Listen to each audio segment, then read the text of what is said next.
Film ini diawali oleh petugas pemadam kebakaran Kim Ja-hong atau kita panggil saja Ja-hong yang berusaha menyelamatkan seorang anak kecil dari tragedi kebakaran di sebuah gedung. Karena saat itu terjadi ledakan, Ja-hong melompat keluar, tapi karena tali yang mengikatnya putus, dia bersama sang anak pun jatuh dari jarak yang cukup tinggi. Beruntungnya anak itu selamat, tapi ketika Ja-hong menghampirinya untuk menanyakan keadaan anak tersebut, tidak ada yang merespon kehadirannya, dan ternyata Kim Ja-hong telah meninggal dunia tepat setelah ia terjatuh dari gedung. Awalnya Ja-hong belum sadar nih akan kematiannya itu, tapi setelah dua wali alam baka bernama Haewon dan Dokchun datang menghampirinya, barulah Ja-hong mengetahui bahwa dirinya sudah meninggal dunia dan menjadi arwah mulia karena menyelamatkan nyawa orang lain. Diketahui arwah berjiwa mulia terakhir muncul 422 tahun yang lalu. Jadi Dokchun merasa sangat terhormat bisa menemani Ja-hong nanti menuju ke alam baka. Selain itu, dia dan Haewon juga akan membela Ja-hong dalam 7 sidang yang akan dilakukannya nanti. Yang jika sidangnya lulus, Ja-hong akan bereinkarnasi dan walinya akan diberi penghargaan atas reinkarnasi tersebut. 자, 3차 산대 왜 2명이야? 그치? 아주 잘...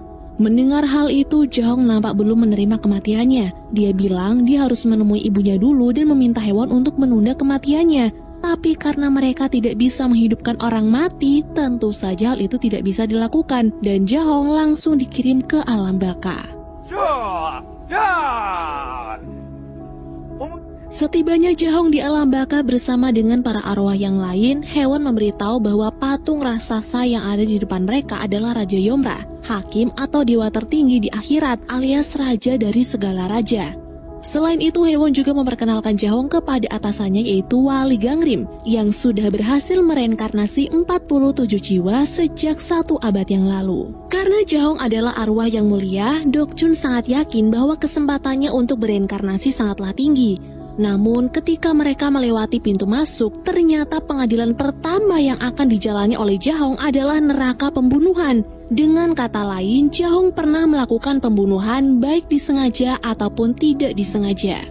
Dari penglihatan Dokchun, Ja-hong pernah membunuh secara tidak langsung kepada rekan kerjanya sendiri dengan meninggalkan rekannya itu dalam tragedi kebakaran. Padahal saat itu Ja-hong masih punya kesempatan untuk menyelamatkannya. Sebagai wali, Gangrim pun berusaha untuk membela Ja-hong. Berkat bukti itu, Ja-hong yang hampir saja dilempar ke neraka pembunuhan akhirnya dibebaskan oleh hakim dan bisa lanjut ke pengadilan berikutnya yaitu neraka kemalasan. Saat melewati sungai kemalasan, melihat begitu semangatnya 3 wali itu membela dirinya, Ja-hong mulai bertanya nih, apa sih untungnya mereka melakukan hal tersebut? Awalnya Haewon dan Gangrim tidak ingin mengatakan apapun, tapi Dokchun tiba-tiba bilang bahwa mereka melakukan hal ini agar mereka juga bisa bereinkarnasi. Jadi jika 3 wali berhasil membantu 49 jiwa bereinkarnasi dalam 1 abad, maka mereka akan bereinkarnasi menjadi apa yang mereka mau. Nah, karena Ja-hong adalah arwah mulia, maka kesempatan mereka untuk membantu akan lebih cepat, karena arwah mulia punya kesempatan besar untuk bereinkarnasi. Setibanya di pengadilan kedua yaitu neraka kemalasan, Dokchun menunjukkan semua hal yang telah Ja-hong lakukan seumur hidupnya kepada Dewi Kemalasan. Dari kegigihannya dalam bekerja, di mana hasratnya untuk menyelamatkan nyawa tidak hanya untuk manusia saja, tapi juga untuk para hewan. Melihat waktu yang dihabiskan oleh Ja-hong selalu digunakan untuk melakukan hal-hal yang berguna, Dewi pun merasa terharu. Tapi ketika Dewi bertanya apa yang membuat Ja-hong melakukan semua itu dan Ja-hong menjawab ia melakukannya demi uang, ekspresi Dewi langsung berubah dan menyuruh para jaksa untuk menyeret Ja-hong ke neraka saja. Tidak ingin Ja-hong masuk ke neraka, Gangrim dan Haewon langsung meminta izin untuk menampilkan cermin karma, yang mana isinya adalah alasan kenapa Ja-hong melakukan semua itu demi uang. Jadi selain menjadi petugas pemadam kebakaran, Ja-hong juga bekerja sampingan menjadi juru masak, petugas kebersihan, bahkan sampai sopir panggilan. Seluruh waktunya Ja-hong gunakan untuk bekerja hingga jarang beristirahat. Dan semua itu demi apa? Demi mendapatkan uang untuk membantu ibunya yang sakit dan juga membiayai sekolah hukum adiknya. Mengetahui fakta bahwa Ja-hong telah bertekad untuk tidak mementingkan dirinya sendiri, Dewi Kemalasan pun akhirnya membebaskan Ja-hong dan mempersilakannya menuju pengadilan berikutnya yaitu neraka kebohongan. Setibanya di hutan pisau ketika Dokchun sedang menjelaskan apa itu neraka kebohongan, Gangrim tiba-tiba mendorong Jahong hingga ia terjebak pada ranting-ranting pohon yang penuh dengan pisau. Ternyata Gangrim kesal nih karena Jahong hampir membuat dirinya dilempar ke neraka oleh Dewi Kemalasan. Di sini Gangrim bilang, jika ingin bereinkarnasi, mereka harus bekerja sama dengan tidak mengatakan hal-hal sembarangan. Karena keuntungan dari reinkarnasi itu sendiri, Jahong bisa punya kesempatan untuk bertemu ibunya lagi lewat sebuah mimpi. Setelah mendengar hal itu, Jahong pun kembali bersemangat untuk menyelesaikan pengadilannya dan langsung menaiki transportasi tercepat sebagai fasilitas arwah mulia. Namun saat di tengah jalan, tiba-tiba para hantu neraka datang dan berniat menyerang Jahong. Dan Gangrim berkata hal ini terjadi karena ada anggota keluarga Jahong yang sudah meninggal tapi masih menyimpan dendam kepada orang lain. Setelah berusaha keras menyingkirkan para hantu neraka itu, Dokchun menutup mata Jahong agar hantu-hantu neraka itu tidak bisa menyentuhnya. Sedangkan Gangrim akan pergi ke dunia hidup untuk mencari arwah pendendam itu. Pertama-tama Gangrim pergi ke kantor pemadam kebakaran untuk mengetahui kejadian setelah Jahong meninggal. Dan tampaklah Suhong, adik laki-laki Jahong, bersama sang ibu datang untuk mengambil barang pribadi Jahong. Merasa ada yang aneh dengan Suhong, Gangrim pergi ke rumah Jahong untuk memeriksa semuanya. Tapi baru saja sampai, ibu tiba-tiba melihatnya dan hal itu membuat Gangrim kaget karena seharusnya ia tidak bisa dilihat oleh manusia biasa.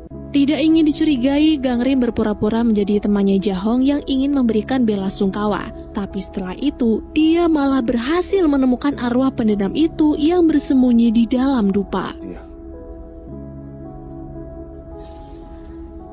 Di saat Gangrim sedang berusaha menangkap arwah pendendam itu, di alam baka Jahong yang penasaran dengan keadaan sekitar nekat melepas penutup matanya. Hingga hantu-hantu neraka itu pun kembali dan akan menyerang mereka. Tapi ketika mereka akan mendekat, tiba-tiba mereka pergi ketakutan dan alasannya adalah kedatangan Raja Yomra. Nah, setelah Dokchun menjelaskan kenapa masalah ini bisa terjadi, Raja Yomra menyuruh Dokchun untuk menghubungi Gangrim agar arwah pendendam itu segera dimusnahkan. Di sisi yang lain, untuk mengetahui siapa arwah pendendam itu, Gangrim pergi ke camp militer tempat Suhong melakukan wajib militernya. Di sana dia mendengar kabar bahwa Suhong sudah menghilang selama 3 hari dan dugaan orang-orang adalah Suhong telah kabur dari kewajibannya. Tapi setelah dicari tahu, ternyata Suhong terbunuh secara tidak sengaja oleh sahabatnya sendiri yaitu Dongyeon saat sedang bertugas. Sebenarnya saat itu Dongyeon masih punya waktu untuk menyelamatkan Suhong. Tapi saat Letnan Park datang, dia justru mengajak Dongyeon untuk mengubur jasad Suhong dan menyembunyikan kematiannya. Di neraka kebohongan, Jahong hampir saja dihukum karena ketahuan membuat 98 surat berisi kebohongan kepada orang-orang. Karena Gangrim tidak bersama mereka, Dokchun dan Haewon sempat bingung nih harus melakukan apa. Tapi berkat koneksi Dokchun dengan Gangrim, Gangrim langsung membantu Jahong dalam pembelaannya. Di mana surat berisi kebohongan itu dibuat bukan untuk kepentingan dirinya sendiri, melainkan untuk kebaikan orang lain. Dan salah satunya adalah berbohong kepada sang ibu tentang keadaannya, agar sang ibu bisa tenang dan fokus pada kesehatannya. Setelah mengetahui kebenaran itu, Dewi Kebohongan pun kecewa kepada para jaksa. Dia kemudian memutuskan untuk membebaskan Jahong dan menyuruh 2 jaksanya untuk membiarkan semua arwah mulia lewat tanpa melakukan persidangan apapun. Lalu dalam perjalanan menuju pengadilan berikutnya, Jahong bercerita kalau waktu kecil dirinya dan Suhong suka sekali dengan nasi buatan sang ibu yang dimasak menggunakan panci. Tapi ketika sang ibu mulai pikun, ibu seringkali membuat pancinya gosong dan Suhong langsung membuang benda itu. Untungnya, Jahong berhasil menemukan rice cooker yang mampu membuat nasi yang sama enaknya dengan nasi buatan sang ibu. Maka dari itu, dia langsung membelinya, tapi sayangnya Jahong tidak sempat untuk memberikannya. Menurut Haewon, mungkin itu cuma cerita biasa, tapi menurut Dokchun tidak, karena yang terpenting bukan rice cooker itu, tapi surat di dalamnya, surat sungguhan yang Jahong tulis untuk sang ibu. Di waktu yang sama, Gangrim memberikan pesan kepada mereka. Dia berkata bahwa ibu Jahong masih hidup dan sehat, tapi dia terpaksa berbohong mengenai Suhong, dan tidak akan pernah mengatakan tentang dirinya yang akan membakar arwah pendendam itu agar Jahong fokus menyelesaikan segala pengadilannya.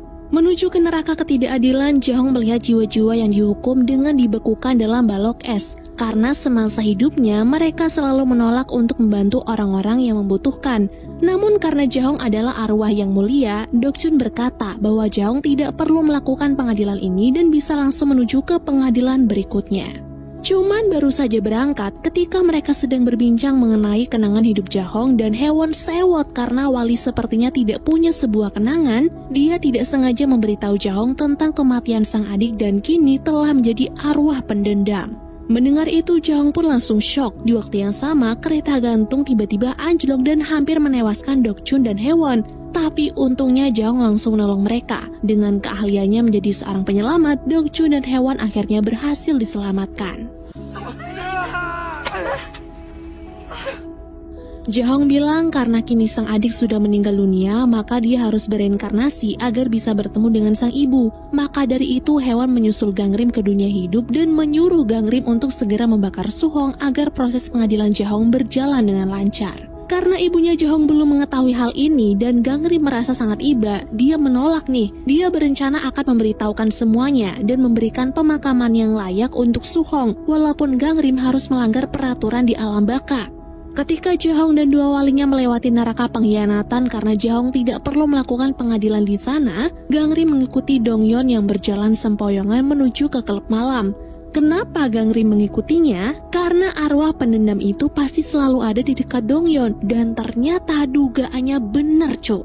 Malam itu si arwah hampir saja membunuh Dongyeon dengan akan menjatuhkan bola disco. Tapi karena si arwah melihat keberadaan Gangrim, dia pun segera kabur walaupun akhirnya dia tertangkap juga.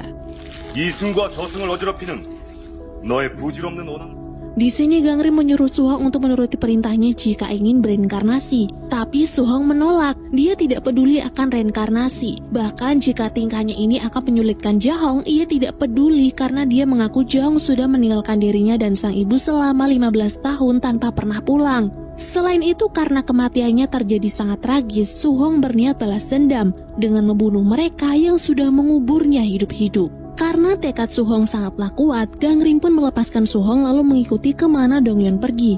Ternyata setelah bersenang-senang dari klub malam, dia menemui ibunya Suhong dan memberikan titik lokasi tempat Suhong dikubur, sedangkan dirinya sendiri pergi ke suatu tempat untuk bunuh diri. Ketika hal itu terjadi, Gangrim hanya diam karena dia tidak berhak mencampuri dunia orang hidup. Tapi tiba-tiba Suhong muncul dari belakang dan meminta Gangrim untuk menyelamatkannya. Dan karena Suhong berjanji akan menuruti apapun jika Gangrim mau menyelamatkan Dongyeon, Gangrim pun langsung memotong tali tersebut.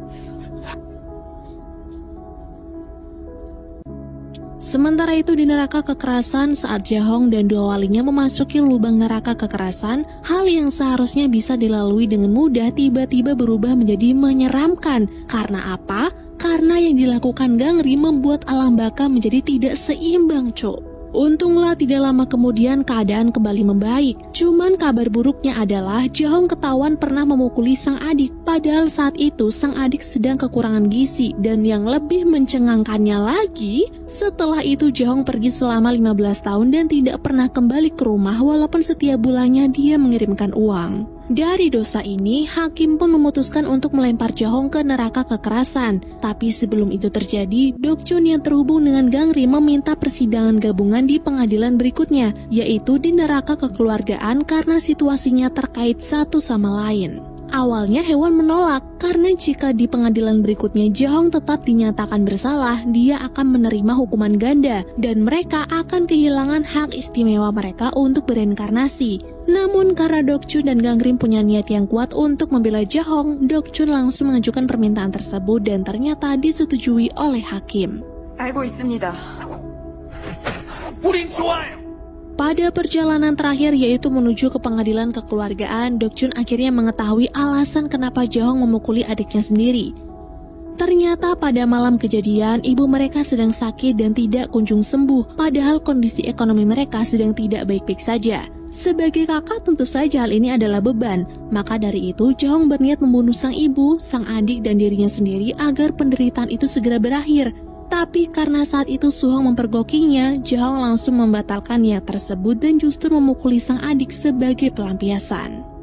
Nah, inilah alasan Jahong pergi selama 15 tahun dan tidak pernah kembali karena dirinya merasa sangat bersalah. Dan untuk menebusnya, dia bekerja keras serta mendedikasikan hidupnya untuk keluarga. Tepat setelah Jahong menceritakan semuanya, tiba-tiba mereka diserang oleh hantu neraka lagi. Dan hal itu terjadi karena Suhong marah ketika ibunya diperlakukan tidak baik oleh Letnan Park saat berusaha meminta keadilan tentang kematiannya. Dari kemarahan itu, Suhong membuat sebuah tornado dan berniat akan membunuh Letnan Park. Lalu Gangrim yang tidak sanggup melawan rasa dendam itu pun hanya bisa menyelamatkan anggota militer yang lain. Makin lama situasi pun semakin tidak karuan, tapi sebelum Letnan Park terbunuh, Haewon datang memberikan bantuannya. Dan karena gerbang antara dunia hidup dan alam baka terbuka, Suhong langsung sadar nih, lalu langsung menghentikan tindakannya karena dia kasihan melihat sang kakak mendapatkan kesulitan. Setelah Suhong diamankan oleh Gangrim, pengadilan terakhir pun akhirnya tiba, di mana Raja Yomra akan menimbang apakah Jahong layak untuk bereinkarnasi atau dia harus masuk ke neraka kekeluargaan. Ketika Raja Yomra ingin menjatuhkan hukuman kepada Jahong atas kejahatannya, Dokchun berusaha untuk melakukan pembelaan dengan berkata tidak ada korban atas kejadian itu. Bahkan sang ibu pun sedang tidur, jadi dia tidak tahu apa yang sedang terjadi. Tapi Raja Yomra membantah lalu menunjukkan cermin karma. Dia bilang pembelaan Dokchun salah karena yang sebenarnya terjadi, ibu Dokchun tahu jika anaknya akan membunuh dirinya. Tapi karena ibu sadar dirinya adalah beban untuk anak-anaknya, ibu pasrah jika akan dibunuh walaupun akhirnya Jahong tidak jadi melakukannya. Sejak Jahong pergi entah kemana, sang ibu pun menahan rasa sakit yang teramat dalam. Tapi karena rasa sayangnya kepada Jahong, dia berusaha untuk mengubur rasa sakit itu dan akan terus menunggu hingga Jahong mau kembali pulang ke rumah. Mendengar semua itu, Jahong langsung menangis dan dia bersedia jika akan diberi hukuman yang sangat berat. Tapi sebelum itu, Jahong meminta izin kepada Raja untuk memberinya kesempatan sekali lagi agar dia bisa mengucapkan maaf yang selama ini tidak berani diungkapkannya kepada sang ibu lewat mimpi. Sayang seribu sayang, Raja Yomra tidak menerima permintaan itu karena menurutnya dia sudah memberikan waktu yang lama yaitu 15 tahun tapi tidak pernah dimanfaatkan oleh Jahong. Namun belum sempat Jahong dilempar ke neraka, tiba-tiba mereka mendengar suara Suhong yang memanggil-manggil nama ibunya. 빨리 일어나봐. 현몽. Ternyata berkat kekuatan dari Gangrim, Suhong dipersilahkan untuk menemui sang ibu melalui mimpinya. Di sana dia memberitahu semua fakta yang ada, fakta tentang dirinya yang sudah meninggal dunia saat sedang bertugas, lalu alasan kenapa dulu selama 15 tahun Jahong tidak pernah pulang ke rumah. Suhong bercerita bahwa dulu Jahong bekerja keras seperti orang gila demi menghidupi mereka. Jadi, agar proses pengadilan Jahong berjalan dengan lancar, Suhong meminta ibu untuk memaafkan kesalahan kakaknya itu. Setelah mendengar permintaan maaf itu, ibu yang tunarungu ini pun tiba-tiba berbicara dengan sangat lembutnya. Dia bilang dia sudah memaafkan kedua anaknya. Justru dialah yang harus meminta maaf karena gara-gara ibu seperti dia, anak-anaknya tidak bisa mendapatkan kehidupan yang layak. Mendengar suara sang ibu untuk pertama kalinya, tangis Jahong dan Suhong pun semakin pecah. Tapi dari hal tersebut, Jahong terlepas dari hukumannya dan berhak bereinkarnasi karena dosa yang dimilikinya sudah diampuni di dunia hidup. Sementara itu di dunia hidup, ketika Gangrim akan mengajak Suhong ke alam baka karena dia sudah menjadi arwah mulia dan akan ia bela dalam setiap pengadilannya, Gangrim mengetahui bahwa Haewon tidak pernah menghentikannya dalam menangkap Suhong. Karena ternyata Raja Yomra lah yang menemuinya dengan menyamar sebagai Haewon. Alhasil Gangrim menyuruh Haewon untuk pergi langsung ke neraka tertinggi di mana Raja Yomra berada, sedangkan dirinya sendiri akan mengirimkan rice cooker pembelian Jahong kepada sang ibu agar ibunya itu bisa membaca surat yang ada di dalamnya. Dan film pun berakhir.